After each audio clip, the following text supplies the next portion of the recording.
اسلام جو ہے حق کے لیے قطعاً تیار نہیں ہے کہ وہ کوانٹٹی پہ جائے. ان ابراہیم کان امۃ، ایک ابراہیم امت ہے اکیلے، اس لیے کہ وہ حق کے نمائندہ ہیں. اس کے مقابلے میں کروڑوں انسان اللہ کے یہاں بے معنی ہیں. تو ہمارا جو اصل مسئلہ ہے وہ ہے کوانٹٹی کا. اور اسی لیے میں کئی دفعہ یہ بات کہی ہے، پھر سے کہوں اگر میں، آپ مجھے بتائیے کہ ایک مسلمان کا ریشیو دوسرے سے کیا ہے اللہ کی نظر میں؟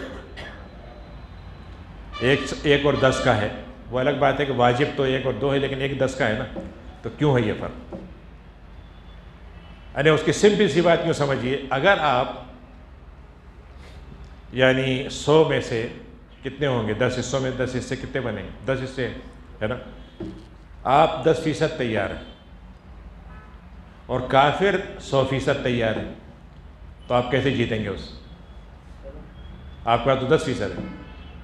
اللہ تعالیٰ یہ کہہ رہا ہے کہ 10 کا 90% میں ہوں، 90% میں ہوں. اب کافر کو لازماً 100% کرنا پڑے گا، تب آپ کو ہرائے گا. 50% پہ نہیں ہرا سکتا ہوں. تو اب لیکن وہی والی بات ہے کہ انتم الاعلون ان کنتم مؤمنین، واقعی ایمان کا حق ادا کرتے ہو تمہارے لیے بلندی. قرآن میں کہا کہ وَلَن يَجْعَلَ اللَّهُ لِلْكَافِرِينَ الْمُؤْمِنِينَ سَبِيلًا، ہم کافروں کو موقع ہی نہیں دیں گے مومنین پر. اور اِنَّا لَنَنصُرُ رُسُلَنَا وَالَّذِينَ آمَنُوا فِي الْحَيَاةِ الدُّنْيَا وَيَوْمَ يَقُومُ الْأَشْهَادُ، ہم دنیا میں مدد کریں گے رسول و مومنین کے، اور آخرت میں تو کریں گے ہی.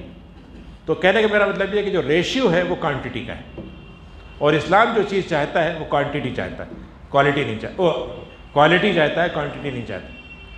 صحابہ کی اگر زندگی آپ دیکھیں تو اس کے اندر جو کوالٹی ہے اسی نے تو ساری آج تک ہم اس کا فائدہ اٹھا رہے ہیں. جو صحابہ نے اسلام پھیلایا ہے 14 سال تک سے اس کی نعمتیں آج تک چل رہی، یہ تو ہے، اس میں کوئی شک نہیں. تو اس سے ہمیں نمبر سے فرق نہیں ہونا چاہیے، بس یہ ہونا چاہیے کہ ہماری کوالٹی اچھی ہے کہ نہیں، یہ ضرور ہے.